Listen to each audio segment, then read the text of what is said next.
સ્વામિનારાયણ હરે, સ્વામિનારાયણ હરે. વચનામૃત ગરડા પ્રથમ પ્રકરણનું 67મું. સત્પુરુષના ગુણ આવ્યાનું. સ્વામિનારાયણ હરે.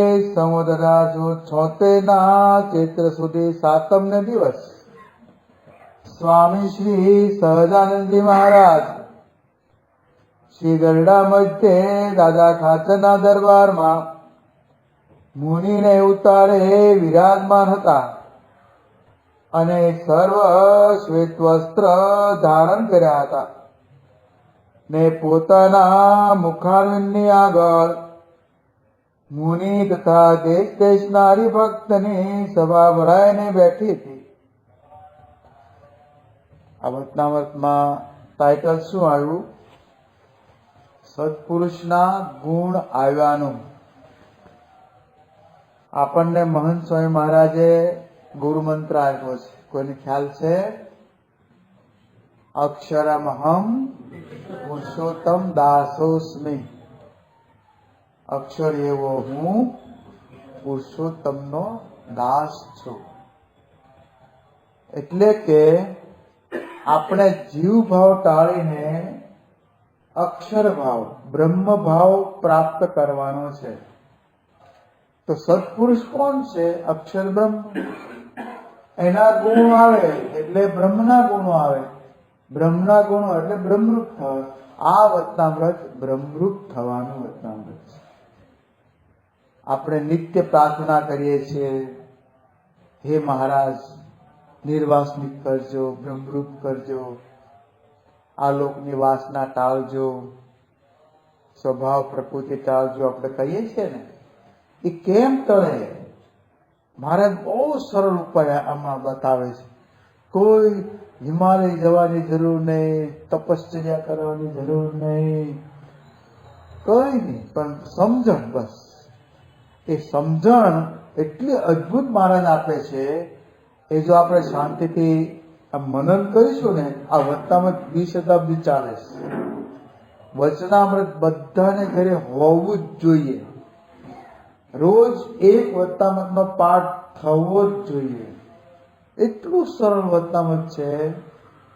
ગહન તત્વજ્ઞાનને સાવ સરળ ભાષામાં મૂકી દીધું મહારાજે આપણને આપ્યું છે. તો આ વચનામૃતમાં મહારાજ આપણને એક એવી અદ્ભુત વાત કરે છે. આપણે જો ચિત્ત દઈને સાંભળીશું તો તેનો વધારે આનંદ આવશે.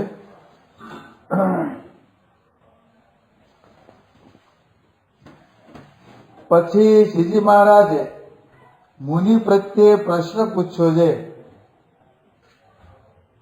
પ્રશ્ન યાદ રાખજો, કેવડો મોટો પ્રશ્ન છે. જોજો, પ્રશ્ન પૂછ્યો છે.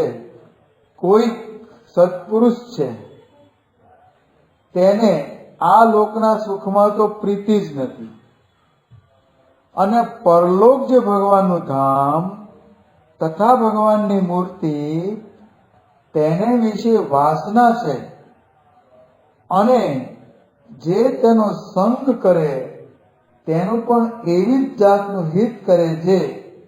આ મારો સંગી છે, તેને આ સંસારની વાસના તૂટી જાય ને ભગવાનને વિશે પ્રીતિ થાય તો ઘણું સારું છે.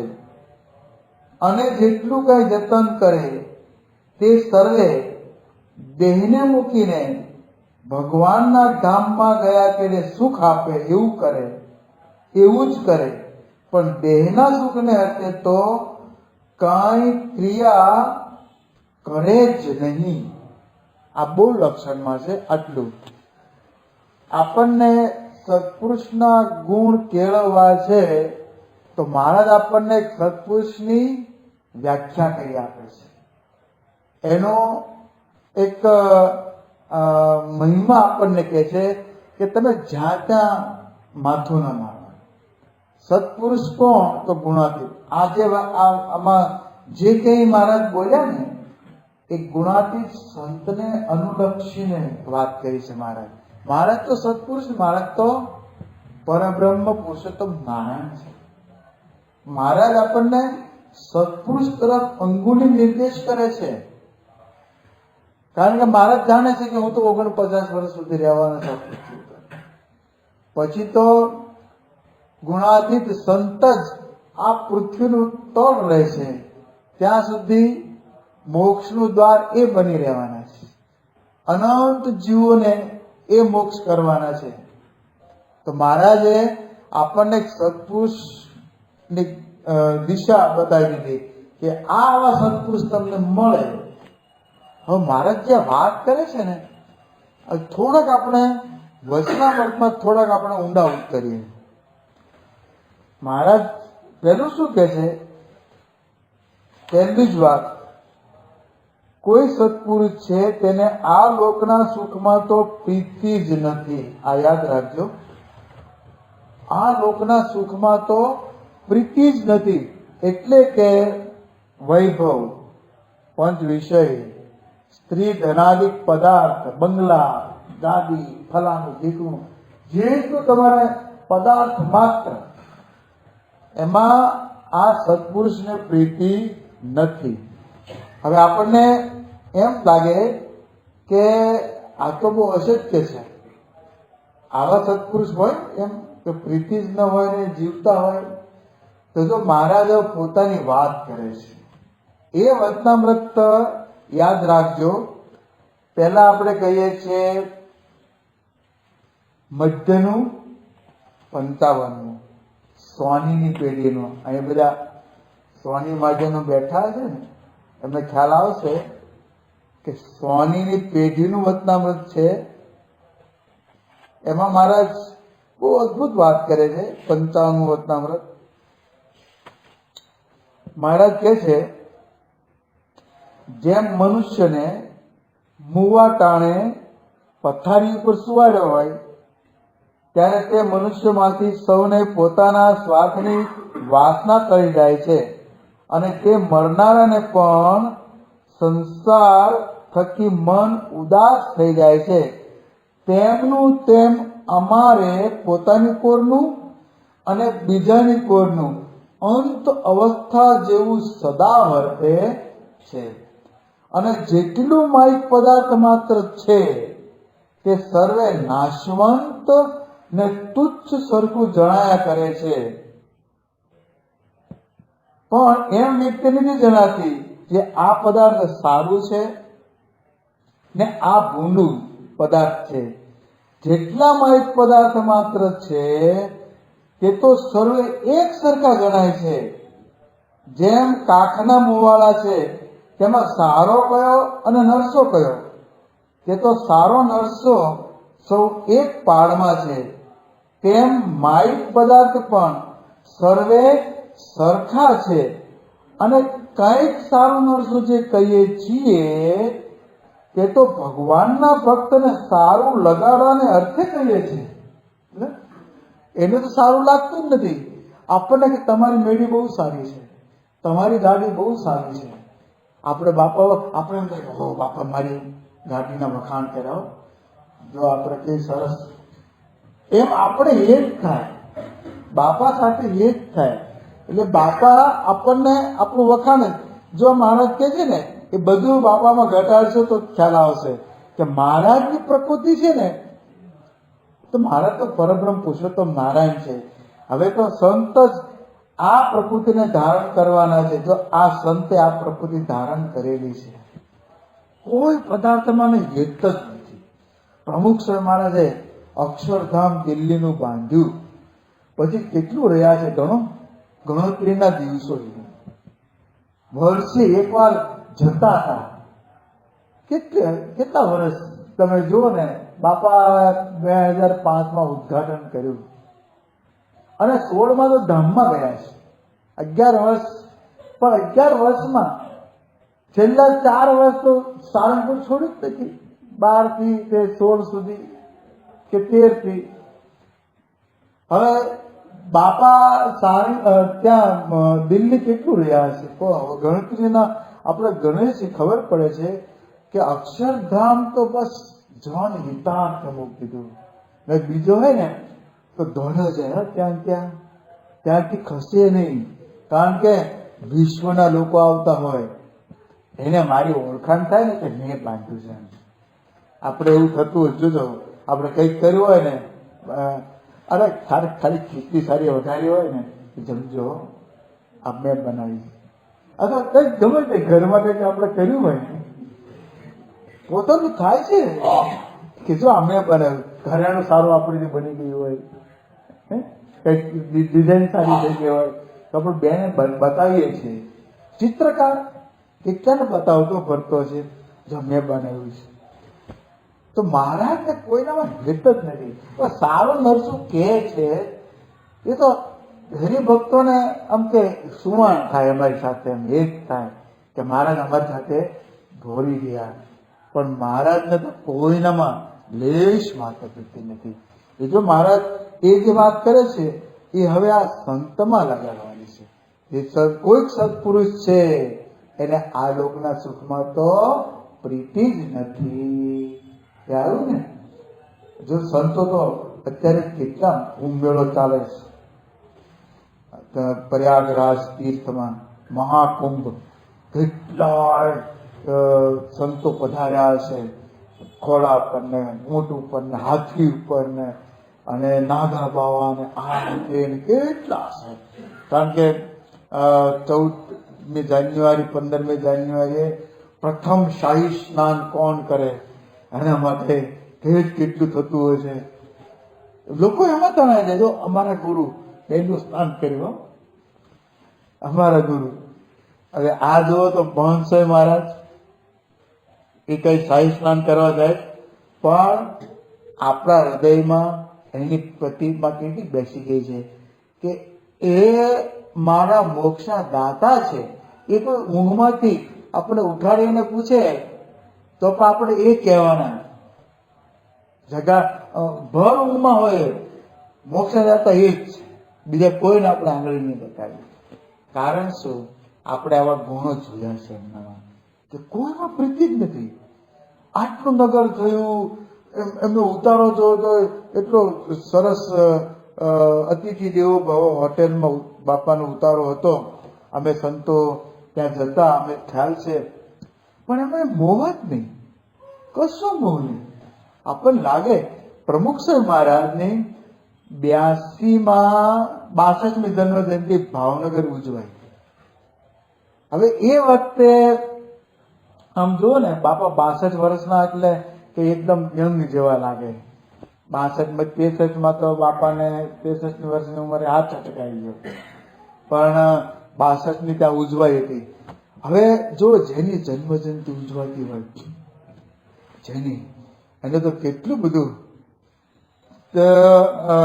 બાપાને છે ને નગર ત્યાં આવવાનું હતું સભા મંડપમાં. નગર તો એ વખતે બહુ એવા બનતા નતા.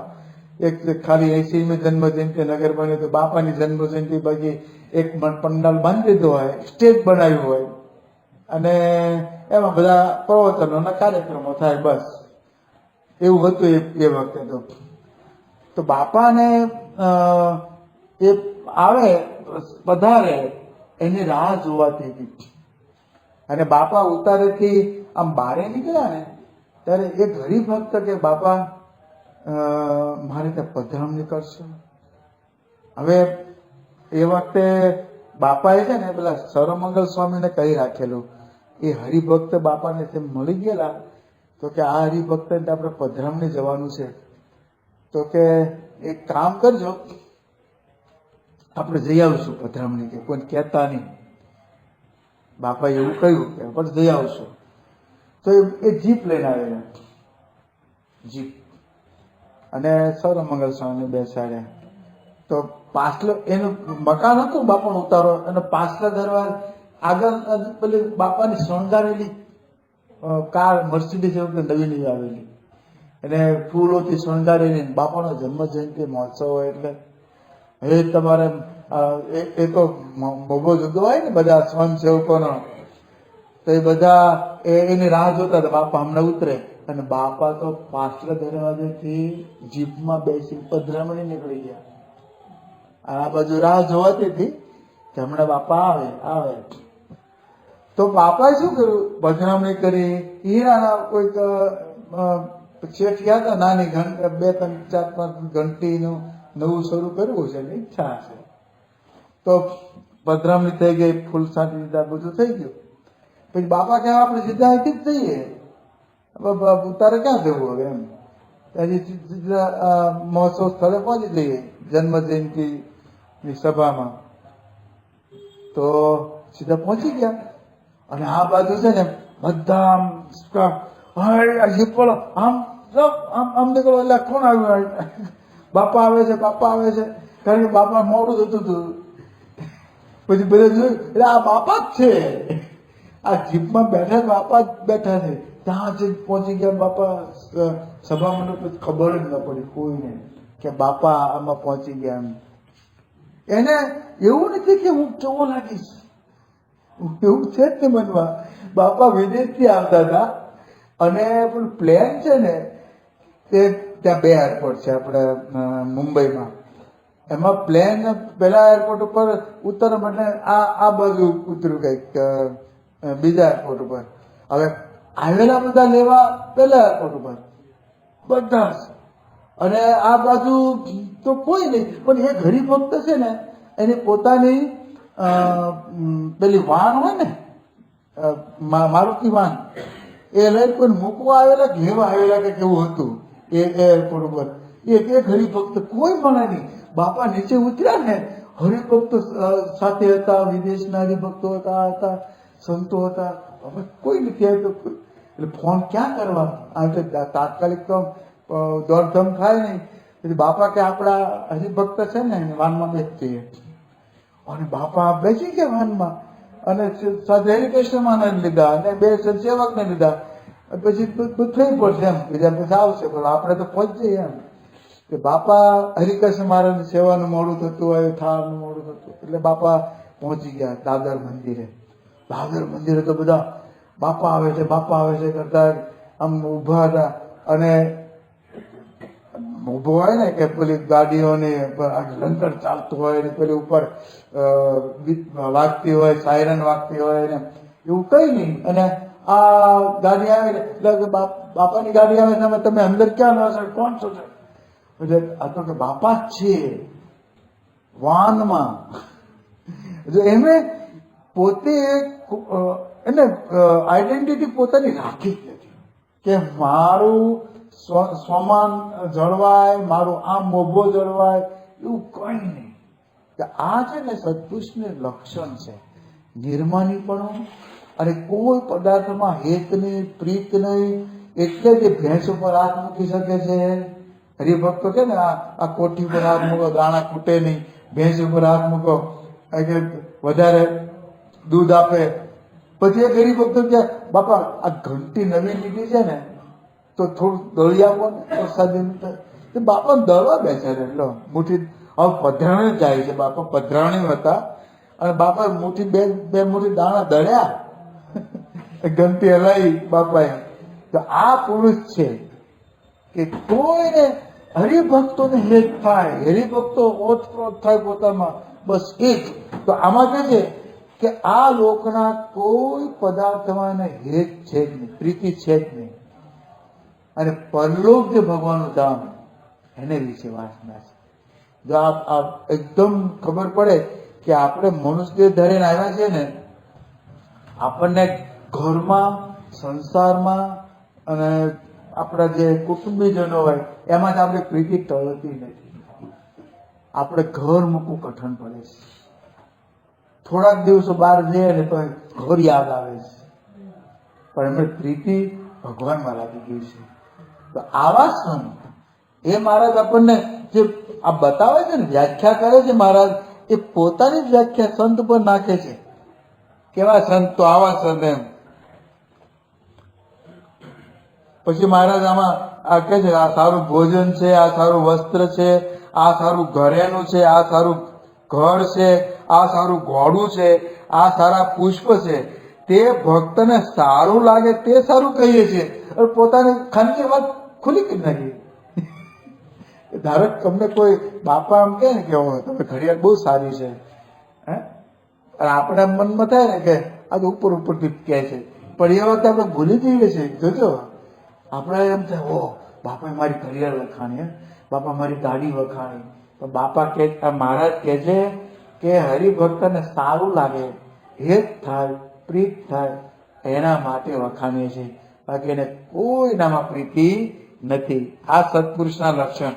અને મહારાજ આ એક વાતના મત નહીં, મહારાજ છે ને આડી જ વાત, આ જ પ્રકારની વાત તમે જોશો તો કાર્યાનીના છઠ્ઠામાં પણ કરે છે. જો કાર્યા મત્સર વાળાનું વતનામત છે ને, કાર્યાનું છઠ્ઠું, એમાં મહારાજ કે છે, એમાં હરિભક્ત મહારાજ શું કે છે,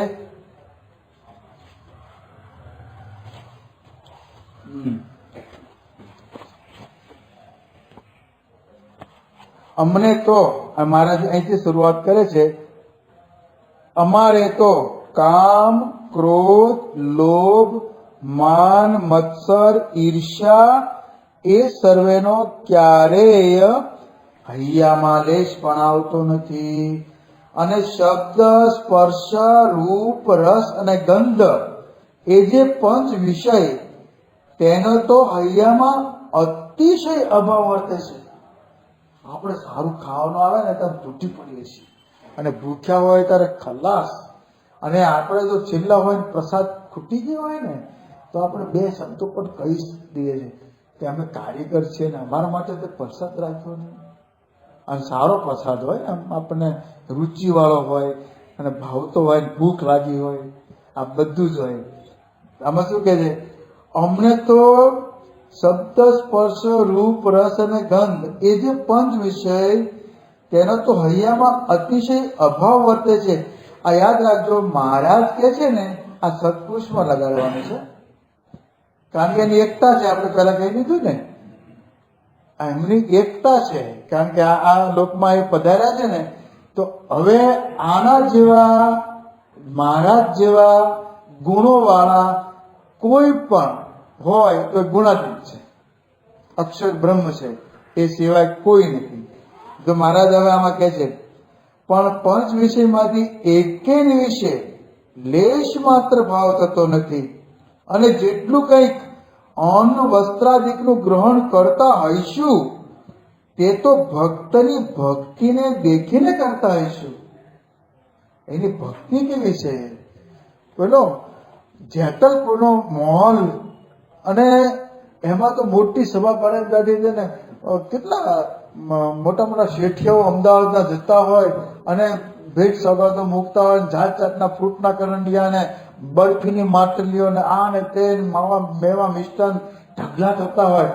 એમાં જેતલપુરનો એક બિચારો ગરીબ માણસ, હવે એ રોજ આવે, એના પત્ની છે ને રોજ મહારાજના અનન્ય ભક્ત, જીવન કોળી, જીવન પટેલ એમના, કોળી નતા, આપણે કોળી કોળી કહીએ છીએ ને, એ પટેલ હતા. એના સાધુ, એના વંશમાં અહીંયા કાળુપુર મંદિરમાં એ હતા. એ વાત કરતા કે અમારા પૂર્વજો થાય, પૂર્વજના એ જીવન ભગત, એ રોજ બજાર આવે, અમે કપડું ગંદુ, એમાં એને રોટલો મૂક્યો હોય, એક દલિત બાઈ છે એ રોટલો બનાવી આપે, મઠનો રોટલો, એ મઠ પાક્યા છે બજારા, નો બાજરો, જુવાર, ઘઉં કોઈ નહીં, તો મઠ, એટલે મઠનો રોટલો તો કેવો લાગે, ભાવ તમે ક્યારેક દળી ખાઈ તો જોજો, ખબર પડે, ભાવી નહીં. પણ એ રોજ આવે કાચો પાકો, અને પછવાડે બેઠો હોય અને પાછો લઈ જાય કે આમાં આપણે અપાય, મહારાજને અપાય. મહારાજથી એક દિવસ રહેવાનો નહીં. અને મહારાજ કેવો, આવો ભગત આવો, તે જગ્યા કરી દે બધાએ. ભગતને બોલાયા મહારાજે, શું લાવ્યો છે, લાવો. હવે એ જે કપડું હતું ને એ વાસ મારતું હતું, એ ધોયું ન હોય, એ ગરણું આમ એક બાજુ કરી મહારાજ રોટલો ખાવા માંડ્યા અને બે હાથે તોડવા માંડ્યા અને જમવા માંડ્યા. રહેવાતું નહોતું મહારાજ, એટલો ભાવ હશે બંને ભક્તનો. તો સત્સંગી જીવનમાં આનો શ્લોક લખાઈ ગયો, આનો શ્લોક લખાઈ ગયો. વિચાર કરો, પ્રાતઃ સૂર્યમયુખ સેવિત મુખમ શ્રી ચંદ્ર સારોપરી ધૃત્વા રોટકમ એક પાણી તલકે ભંક્વાન્ય હસ્તેન તમ ભુંજાનમ પ્રવિલોક્ય સેવક ગણાન વંદે સદા સ્વામિનામ. આ શ્લોક લખાઈ ગયો, સત્સંગી જીવનમાં આ શ્લોક મુકાઈ ગયો કે આ કેવા છે મહારાજ, બે હાથે રોટલો તોડે છે. કેવા કે સવારે પ્રાતઃ સૂર્ય મયુક સેવિત મુખમ, સૂર્યોદય થઈ રહ્યો છે, એના કુણા કુણા કિરણો મહારાજના મુખારવિંદ ઉપર આમ લીપાઈ રહેલા છે. કેવું મુખારવિંદ લાગતું છે. આવો શ્લોક લખાઈ ગયો અને મહારાજ બે હાથે રોટલો જમે છે. હવે આ જે વસ્તુ આપણે દ્રશ્ય જઈએ છીએ તો ખ્યાલ આવે છે, ભક્તિ ભાવ વગર આ શક્ય જ નથી. અને પોતે પોતાનું જે સર્વસ્વ ભક્તને માન્યું હોય તો જ આમ બને. અને આ બાજુ પ્રમુખ સાહેબ જુઓ, પ્રમુખ સાહેબ પાસે ગમે એટલા મેવા મિષ્ટાન મૂક્યા હશે, પણ ઘડી ઘડી ભક્ત કંઈક થોડુંક લાવ્યો હશે ને એ જમશે. ભલે એ પછી ઢેબરું થેપલું એ કડવી દૂધીનું હશે પણ આખું જમી જશે. આ નજરે જોયું છે લંડનમાં બ્રહ્મવેર સ્વામીના ભાઈ ભાવિનભાઈ એ બહુ ભાવનાથી લાવ્યા હશે, બાપા જમી ગયા. પછી એમ થયું કે બાપાને ભાવે તો અડધું બીજું મૂક્યું, એ જમી ગયા. પછી પ્રસાદ આપ્યો, ઘરે જઈને જમે છે ને, અને કડવી દૂધીના થેપલા, સમજો કે વિકૃતિ થઈ હોય ને એનું જે કડવાશ હોય ને એ આપણને અસહ્ય લાગે, એ મજા જ ના આવે. કારેલાની કડવાશ છે ને એની પ્રકૃતિ છે, દૂધીની કડવાશ થઈ એ વિકૃતિ થઈ છે, એ મજા જ ના આવે. પણ બાપા જમી ગયા, કેટલો ભાવ હશે. બીજે દિવસે એકદમ બિચારો એ ભાવિક કહે છે કે બાપા તમે બોલ્યા પણ નહીં, આ કડું થેપલું મેં તો સૂતું કે નાખ્યું, થોડો પ્રસાદ આપો, અમે કંઈ ખવાયો નહીં. બાપા કે ઠાકોરજી જમ્યા કે હવે જો એ ઠાકોરજી ઉપર લઈ ગયા, ઠાકોરજી થાળમાં હતું, ઠાકોરજી જમ્યા. એને આ લોકના પદાર્થમાં ઈચ્છા નથી, ભગવાન પદાર્થ ભગવાનના થાળમાં આવ્યું છે, પ્રસાદ છે અને ભક્તનો ભાવ. બસ એ સખી ભૂધર ભૂખ્યો છે ભાવનો, અવિલોકી રે જુએ અંતરની આશ કે ભૂધર ભૂખ્યો છે ભાવનો. તમે ભાવનાથી બાપાના દર્શન કરવાની ઈચ્છા તાળેલી લાગી હોય ને, તમને દર્શન દે જ છે. મોહન સાહેબ મારે જો તમે તમારી ભાવના આમ પાકી થઈ ગઈ હોય ને કે બાપાના મારે દર્શન કરવા છે, અને દ્રષ્ટિ કરે જ. તમે ઘણાના અનુભવ છે કે બાપા સ્પેશિયલ એક બાળક, ગયા વખતે બાપા આવ્યા ત્યારે એવો પ્રસંગ બની ગયો, એ બાળકને ઈચ્છા, હવે 8 વર્ષનું બાળક હતું, એને એવી ઈચ્છા કે મારે બાપાના દર્શન કરવા છે, પણ સમય એડજસ્ટ થતો જ નહોતો એને. બાપા સવારે આવતા પૂજામાં, પછી સાંજની સભા હોય નહીં, અને એને સ્કૂલ, તો તે દિવસે એને સ્પેશિયલ રજા પાડી કે હું પહોંચી જાઉં. પણ ખબર નહીં, બાપાની પૂજા પૂરી થઈ, વહેલા પૂજા કરે ને, પૂરી થઈને અંદર જતા ને ત્યાં આવ્યો. અને પછી તો સંતોએ કહ્યું કે બાપા મંદિર ચાલી ગયા છે, હવે તો આવતીકાલે સવારે પૂજામાં પધારશે. તો પેલા કઈ નહીં કે બાળકની ઈચ્છા, પણ કે હરિકૃષ્ણ મહારાજ તો છે ને, ત્યાં બેસી ગયો, ત્યાં પ્રાર્થના કરી, ધૂન કરી, પછી થાળમાં બેઠો, હરિકૃષ્ણ મહારાજ થાળ થાય ને એમાં. પછી તો બાપા નાસ્તો કરી રહ્યા, અને બાપા નાસ્તો કરીને આરામ કરતા હોય છે 1.5 કલાક, અને પછી ઉઠીને પોતાનું જે કંઈ મીટિંગનું હોય, પત્રનું હોય અથવા મુલાકાતનું હોય એ કરતા હોય. પણ એ વખતે મુલાકાતો બંધ હતી, મુલાકાત નથી, નથી છોકરાને રાખીએ કે તું રહી જજે, પણ છોકરા પોતાની રીતે જ રહી ગયો ત્યાં બાળક. તો બાપાથી રહેવાયું નહીં. બાપા છે ને અચાનક જ કોઈ નતા, અને આ બાજુ સંતો છે કે એને પોતપોતાના જે રસોઈના કામમાં લાગ્યા છે. બાપા ઉઠ્યા ને, મુખારવીને ધોયું, અને લગભગ 11:15 કે 11 વાગ્યા હશે, અને એ વખતે આ બાળક છે ને ત્યાં જ હતું હરિકૃષ્ણ મહારાજ. તો પણ મહંત મહારાજ એમને જ નીકળ્યા રૂમમાંથી બહાર, એ બધું જોવા નીકળ્યા. પછી અહીંયા પધાર્યા. હરિકૃષ્ણ મહારાજને થાળની તૈયારી ચાલતી હતી એ વખતે ત્યાં પધાર્યા અને બાળકને માથે હાથ મૂક્યો. બસ હું તો ગદગદ થઈ ગયો. 8 વર્ષનો બાળક. આ વિચાર કરો, આ ભાવના જ છે ને, આ પુરુષ છે ને ભાવના પૂછ્યા છે, એનો ભાવ હતો. પછી અંદર રહી ગયા, બસ કઈ નહીં. આ ઉપરથી ખ્યાલ આવે છે કે અંતર્યામી છે, સર્વજ્ઞ છે, બધાનું બધું જાણે છે. આપણે કપટ કરીને આવ્યા ને તો આપણે દ્રષ્ટિ જ નહીં કરે. જો આપણે કઈ ભૂલ કરીને ગયા હશું ને એ દ્રષ્ટિ નહીં કરે. તો આ પુરુષ છે. એટલે મહારાજ કહે છે કે આ સત્પુરુષના ગુણ છે ને, સત્પુરુષને આપણે મહારાજ સાથે સરખાવો ત્યારે જ સત્પુરુષમાં આપણે મન બેસશે. નહીં તો આપણે મહારાજ જુદા અને એ જુદા, આ જુદા તો છે જ નહીં. મજીયારો વેચાતો જ નથી.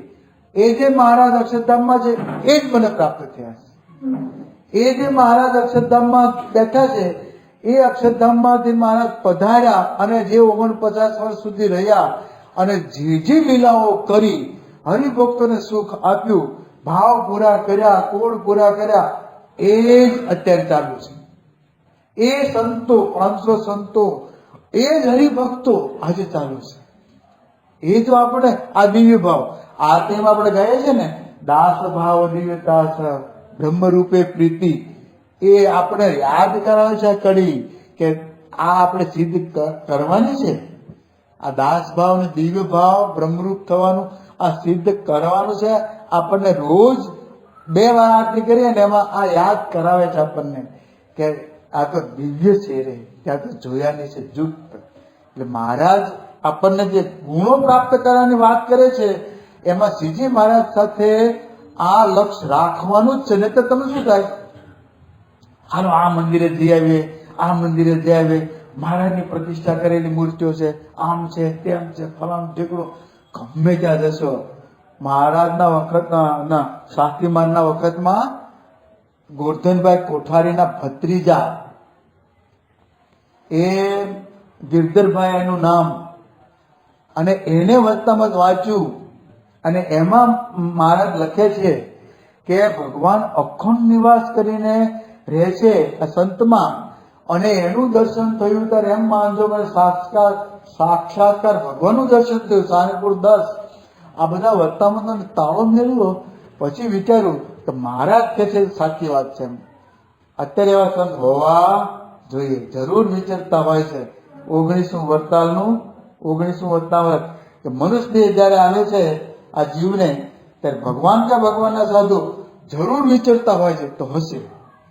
અને એ પોતે નીકળ્યા, બધા મંદિરોમાં ફર્યા, બધા જે સંપ્રદાયમાં એ વખતે મહારાજના સ્થાપેલા મંદિરો છે ને, પછી અમદાવાદ આ કાળુપુરનું મંદિર, પોતે વડતાલ તો હતા જ, વડતાલ તો પણ બધે ફરી આવ્યા. ધોલેરા ગયા, ગઢડા ગયા, પછી આ બધું ભુજ ગયા.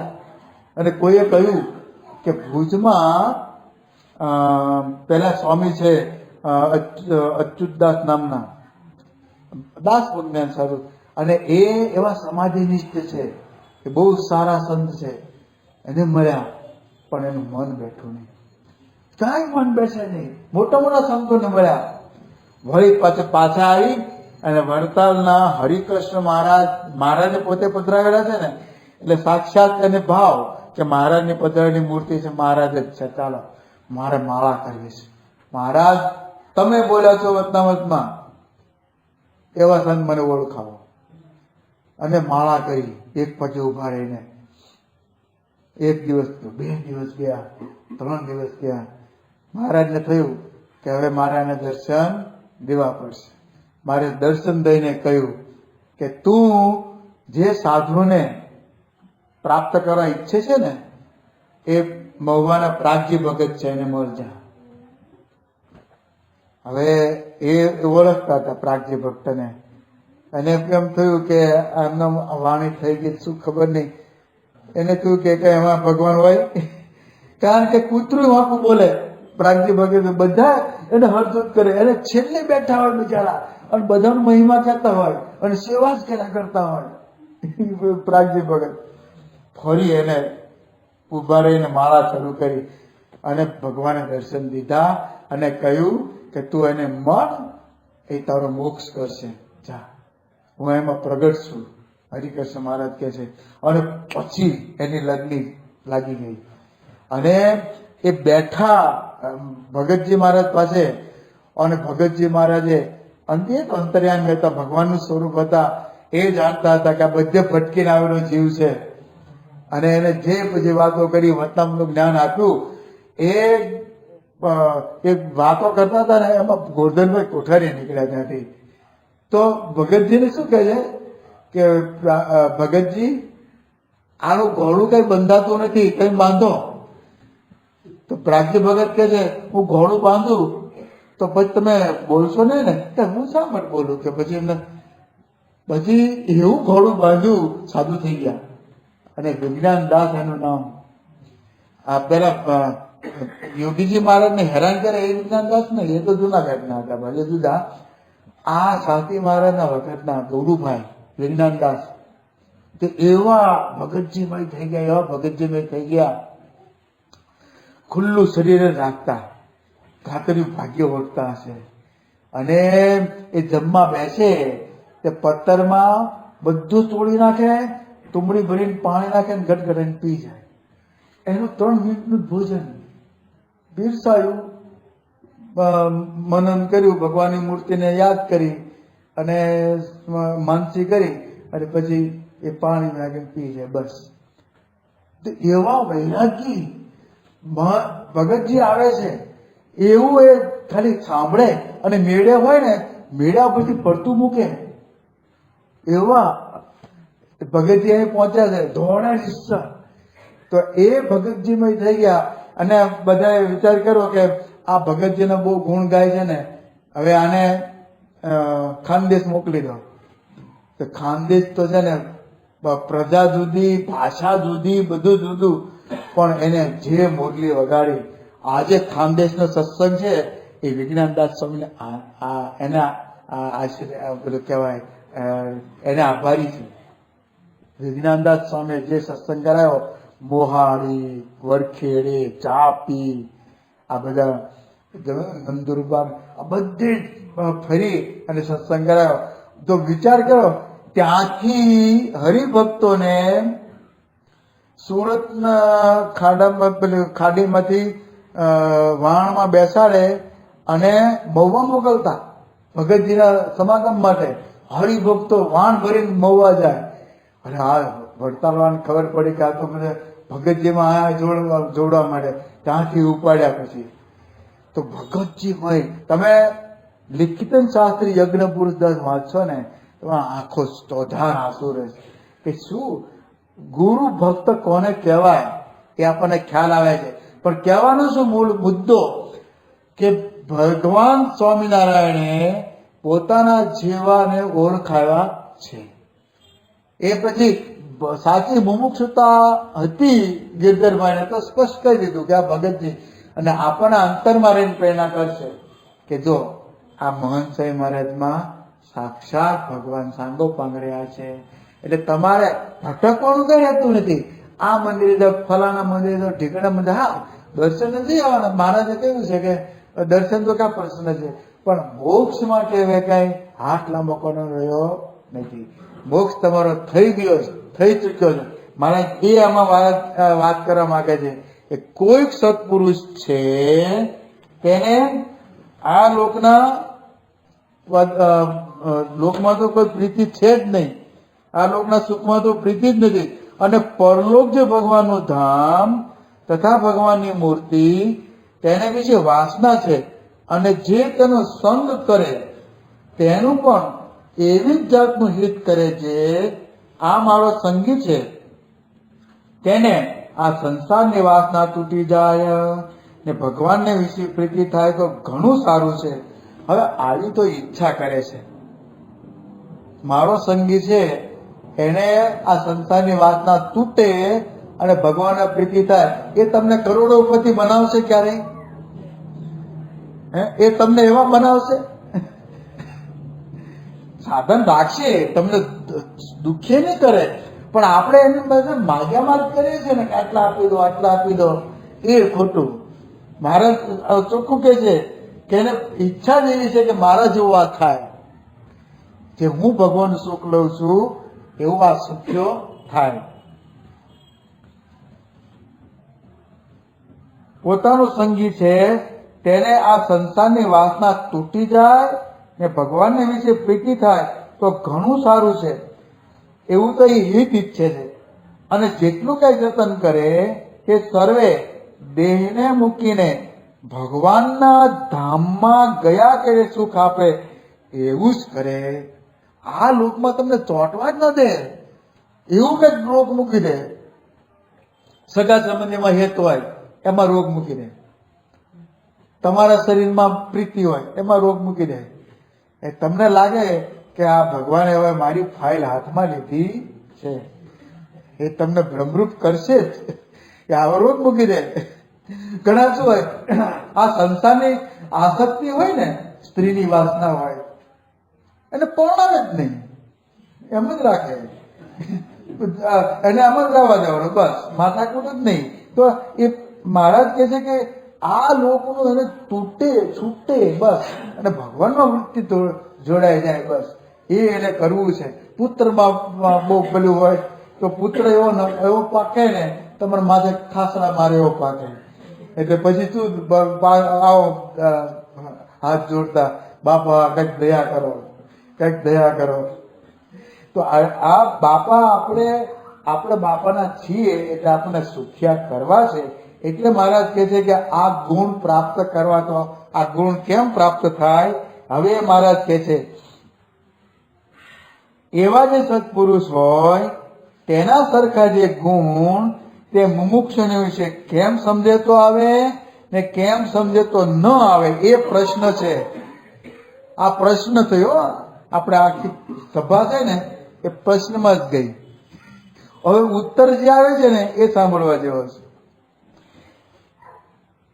પછી મુક્તાનંદ સ્વામીએ કહ્યું છે જેને આ લોકના સુખમાં ઈચ્છા નથી એવા સત્પુરુષ છે તેને વિશે દેવની બુદ્ધિ રાખે અને જે વચન કહે તે સત્ય માને અને તે પ્રમાણે વર્તે તો એ સત્પુરુષના ગુણ હોય તે મુમુક્ષુમાં આવે, અને જે એવો ન હોય તે ન આવે.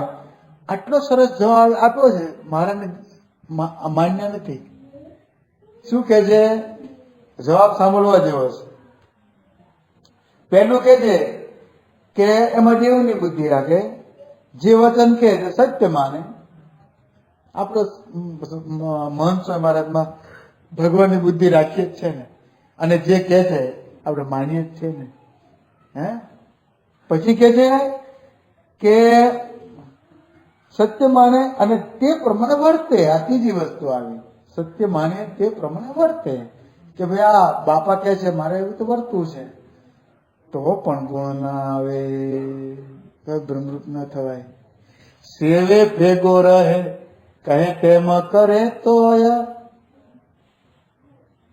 કારણ દેહ ન જાય, નિર્દોષ સર્વજ્ઞ અંતરાય ટાળે તો બ્રહ્મ ભાવ પમાય રે સખી. જુઓ આ સ્વામી શાસ્ત્રીવાના વખતમાં આ બનાવેલું કીર્તન એ વખતના હરિભક્તો ગાતા. સેવે ભેગો રહે કહે તેમ કરે તોય કારણ દેહ ન ટળે.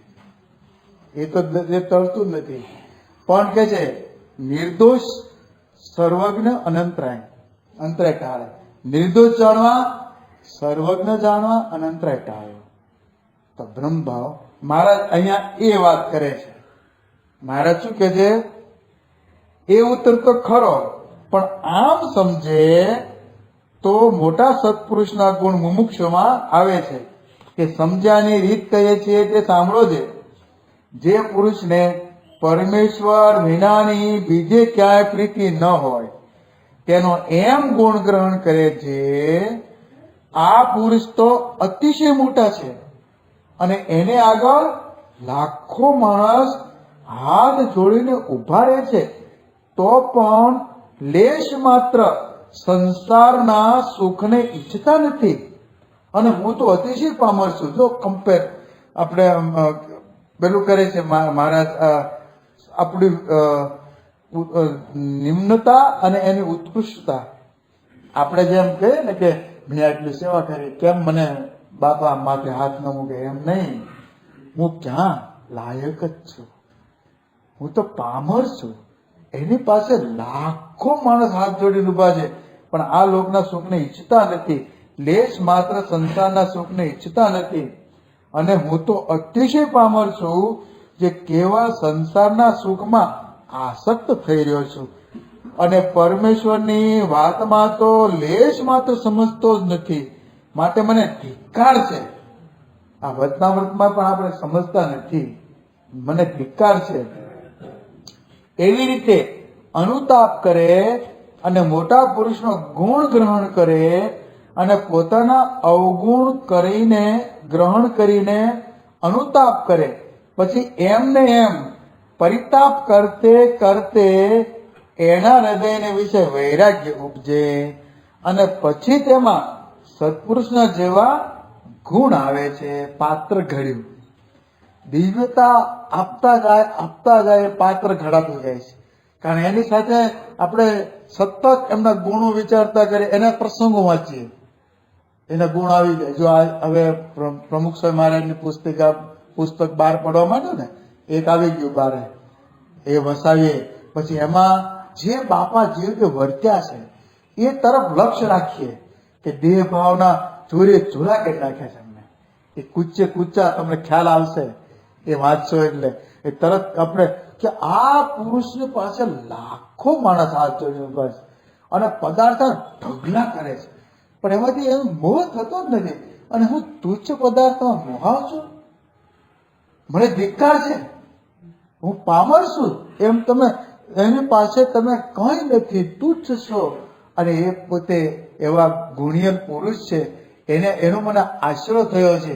એમ તમે જો રોજ એની સાથે આવી રીતે કમ્પેર કરતા જઈએ અને એના ગુણ આપણે લેતા જઈએ, તો મધ્યના 31ના વચનામૃતમાં મહારાજ કહે છે મનન દ્વારા બ્રહ્મનો સંગ કરે તો તેના ગુણ મુમુક્ષમાં આવે છે, જીવમાં આવે છે.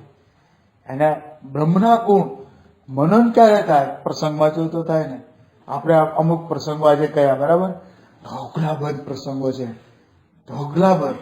આપણે વહેલા આવતા નથી, પત્રિકામાં પહેલા પ્રસંગ વાંચન જ થતું હોય છે, પણ આપણે એને માનતા જ નથી ને. આપણે સાધુ કથા કરે એટલે આવવાનું, બસ સાધુ આવી ગયા પછી ટાઈમમાં કઈક કરવા બેસી જઈએ ઘરમાં, એટલે આવી તો 9 વાગે, શું વાંધો છે. પણ જો આ આપણે મનન કરીએ ગુણોનું, તો સાંભળ્યા પછી મનન થાય, અથવા તો વાંચ્યા પછી મનન થાય, અથવા તો નેટમાં તમારે ગુરુહરિ દર્શન આમાં કેટલું એમાં તમારે મળ્યા જ કરશે. તો મનન દ્વારા આ સંગ આવ્યો. તો મહારાજ કહે છે કે એ એમના જો કરતો રહે તો કે છે સત્પુરુષના ગુણ એમાં આવે છે. અને વળી જેના હૃદયમાં સત્પુરુષના ગુણ ન જ આવે તેના લક્ષણ કહીએ તે સાંભળો છે. જે પુરુષ એમ સમજે છે આ મોટા કહેવાય છે પણ વિવેક તો કોઈ પ્રકારનો નથી, અને ખાતા પીતા પણ આવડતું નથી, અને ઓઢતા પહેરતા પણ આવડતું નથી, અને પરમેશ્વરે શું ઘણું આપ્યું છે તેને ભોગવતા પણ આવડતું નથી, અને કોઈને આપે છે પણ તે પણ વિવેક વિનાનું આપે છે. એવી રીતે સત્પુરુષમાં અનંત પ્રકારના અવગુણ પડે. એવો જે કુમતી પુરુષ હોય તેને વિશે કોઈ કાળે સત્પુરુષના ગુણ આવે જ નહીં. ઇતિવચનામૃતમ આવે અને ન આવે આ બેનું કહ્યું. તો પહેલામાં અવગુણ જ પડતો રહે કે ભગવાને પેલો ઘોડો આપી દીધો, અને એ વખતે ઘોડો 10,000 નો હતો, અને સોનું કે 12 રૂપિયા તોલો હતું, અને ઘોડો 10,000 નો. હવે વિચાર કરો, સોનાના કમ્પેરમાં કરો, અત્યારે કરોડોનો અબજોનો ઘોડો થાય ને. એ ઘોડો મહારાજે બોલા સાવ ભિખારી જેવો બ્રાહ્મણ નીકળ્યો લોટ માંગતો, એને કૃષ્ણાર્પણ કરી દીધો. તો બધા કેટલાને એમ થયું છે એટલે મહારાજ આને કહેવાય, આ દેતા તો આવડતું એવું. એટલે મહારાજ એને આ કહેવાનું કારણ આ છે કે પેક તો મહારાજની પાસે લાખો માણસ હાથ જોડીને ઉભા છે, પણ કોઈમાં પદાર્થમાં લેવાતા જ નથી. એ ગુણ ગ્રહણ કર્યો હોય તો આપણામાં આવી જાય. તો બાપાનું એવું છે કે બાપાના ગુણ આપણે જો ગ્રહણ કરીએ તો આપણે પણ બ્રહ્મરૂપ થઈ જઈએ. તો મહારાજ સ્વામીને પ્રાર્થના કરીએ કે આ વર્તનામૃત છે, સત્પુરુષના ગુણ આવ્યાનું એ બ્રહ્મરૂપ થયાનું વર્તનામૃત છે. તો જો આમ ગુણ ગ્રહણ કરતા કરતા જો આપણે રોજ મનન દ્વારા સંગ કરીએ તો આપણે પણ એમના જેવા ગુણ પ્રાપ્ત કરી શકીએ. સ્વામિનારાયણ ભગવાન